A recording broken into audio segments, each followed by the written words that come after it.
happening, guys? My name is Musi and this is day 2 of the 30-day challenge. So in today's video, I'm going to share with you the mood board that I've made for myself as a visual guideline, as a driver when it comes to graphic design and visual communication, but only the graphic design part, okay? Because yesterday I did the video, today the graphic design, tomorrow should I do the photography? I might do the photography tomorrow, so that way the content style is done and then we could move on to the next step.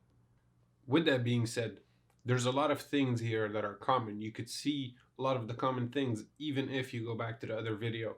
Okay, I didn't add a lot of, the black and white as much as I should have maybe, but I don't think it belongs there. I think it belongs here in the graphic design world.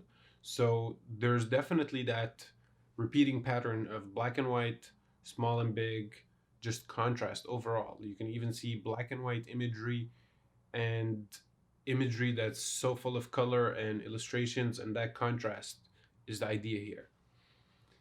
And all these things, once again, are part of the brand identity. Like what I did yesterday with the video, I don't know why I'm pointing there, but the video from yesterday was my visual guideline when it comes to making videos, because it's going to take time, isn't it? Let's put it like this.